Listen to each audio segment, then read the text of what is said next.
ഇനി വാർത്തയിലേക്ക്. കാശിയിലെ ഗ്യാൻവാപി പള്ളിയിൽ ഹിന്ദുക്കൾക്ക് പ്രാർത്ഥന നടത്താൻ അനുമതി. വാരണാസി ജില്ലാ കോടതിയാണ് പ്രാർത്ഥന നടത്താൻ അനുമതി നൽകിയത്. പള്ളിയുടെ നിലവറയിൽ ആരാധന നടത്താം.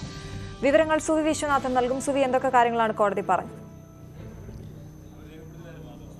അശ്വതി, കാശി വിശ്വനാഥ ക്ഷേത്രത്തിന് സമീപമുള്ള ഗ്യാൻവാപി പള്ളിയിലാണ് ഇപ്പോൾ ആരാധന നടത്താൻ അനുമതി നൽകിയിരിക്കുന്നത്. പള്ളി സീൽ ചെയ്തിരിക്കുന്ന ഭാഗത്ത് ആരാധന നടത്താനാണ് അനുമതി. ഇവിടെ ഏതാണ്ട് 10ഓളം നിലവറകളാണ് ഉള്ളത്.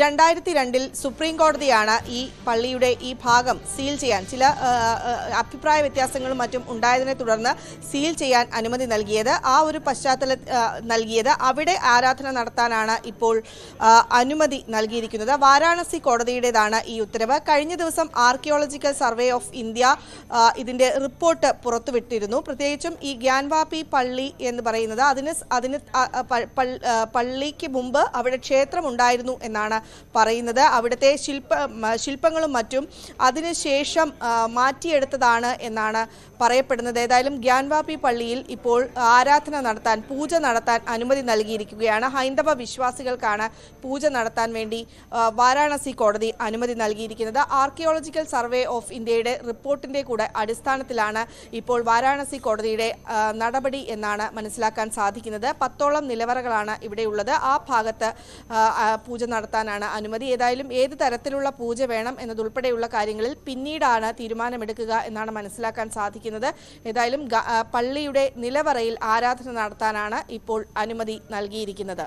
ശരി സുവി. പുതിയ ഭാരതത്തിന്റെ ഉദയത്തിന് തുടക്കമായെന്ന് രാഷ്ട്രപതി ദ്രൗപദി മുർമു. വനിതാ സംവരണ ബില്ലും മുത്തലാഖ് നിരോധനവും അയോധ്യയിലെ ക്ഷേത്ര നിർമ്മാണവും അടക്കം സർക്കാരിന്റെ വികസന നേട്ടമായി അവതരിപ്പിച്ചുകൊണ്ടായിരുന്നു രാഷ്ട്രപതിയുടെ നയപ്രഖ്യാപന പ്രസംഗം. 17ാം ലോക്സഭയുടെ അവസാന സമ്മേളനത്തിന് തുടക്കമായി. ഇടക്കാല ബജറ്റ് ധനമന്ത്രി നിർമ്മല സീതാരാമൻ നാളെ അവതരിപ്പിക്കും. इस नए सदन भवन में ये मेरा पहला संबोधन है.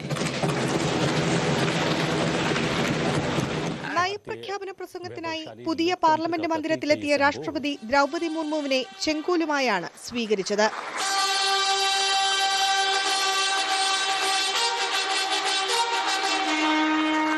കേന്ദ്ര സർക്കാരിന്റെ കഴിഞ്ഞ 12 മാസത്തെ വികസന നേട്ടങ്ങൾ എണ്ണിപ്പറഞ്ഞുകൊണ്ടായിരുന്നു രാഷ്ട്രപതിയുടെ നയപ്രഖ്യാപന പ്രസംഗം.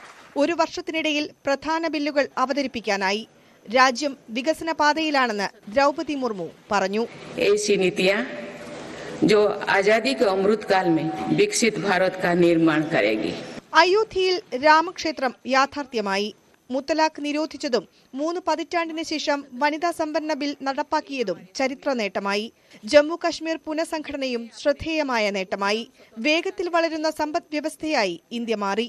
രാജ്യത്തിന്റെ വളർച്ചാ നിരക്ക് 7.5% മുകളിലാണ്. 25 ലക്ഷം ജനങ്ങൾ ദാരിദ്ര്യത്തിൽ നിന്ന് മുക്തരായി.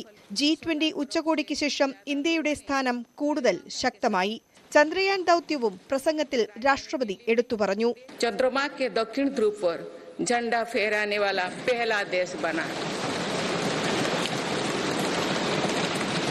भारत ने सफलता के साथ आदित्य मिशन लॉन्च किया. धरती से 15 लाख किलोमीटर दूर अपनी सैटेलाइट पहुंचाई. राम मंदिर के निर्माण की आकांक्षा सदियों से थी. आज ये सोच हो चुका है. രാജ്യത്തിന്റെ ധനക്കമ്മി നിയന്ത്രണ വിധേയമാണ്. ഡിജിറ്റൽ ഇന്ത്യ ആയിരങ്ങളുടെ ജീവിതം എളുപ്പമാക്കി. വിമാന ട്രെയിൻ യാത്രാ നിരക്കുകൾ കുറഞ്ഞു. 1003 റെയിൽവേ സ്റ്റേഷനുകൾ നവീകരിച്ചു. വന്ദേ ഭാരത് വികസനത്തിന്റെ പുതിയ ഉദാഹരണമാണ്. വിദേശ നിക്ഷേപം ഇരട്ടിയായി. GST നൽകുന്നവരുടെ എണ്ണം കൂടി. ഭീകരതയ്ക്ക് ശക്തമായ മറുപടി നൽകുന്നു. ബാങ്കിംഗ് മേഖലയിൽ ഉണർവുണ്ടായെന്നും ദ്രൗപദി മുർമു വിശദമാക്കി. अधिनियम से डिजिटल स्पेस और सुरक्षित होने वाला है. अब हम जीवन में पहली बार बड़े पैमाने पर गरीबी को दूर होने देख रहे हैं. नीति आयोग के अनुसार मेरी सरकार के 1 दशक के कार्यकाल में करीब 25 करोड़ देशवासी गरीबी से बाहर निकले हैं. രണ്ടാം മോദി സർക്കാരിന്റെ അവസാന ബജറ്റ് നാളെ ധനമന്ത്രി നിർമ്മല സീതാരാമൻ അവതരിപ്പിക്കും. തെരഞ്ഞെടുപ്പിന് തൊട്ടുമുമ്പായി അവതരിപ്പിക്കുന്ന ബജറ്റ് ജനപ്രിയമായിരിക്കുമെന്നതിന്റെ സൂചനയാണ് രാഷ്ട്രപതിയുടെ നയപ്രഖ്യാപന പ്രസംഗത്തിന്റെ ഉള്ളടക്കം. നാളെ ധനമന്ത്രി നിർമ്മല സീതാരാമൻ അവതരിപ്പിക്കുന്ന ബജറ്റിന്റെ ഉള്ളടക്കം എന്തായിരിക്കുമെന്ന ആകാംക്ഷയിലാണ് രാജ്യം. ന്യൂസ് ഡെസ്കിൽ നിന്ന് സുവി വിശ്വനാഥൻ. സ്വർണം വെള്ളി നിരക്കുകൾ.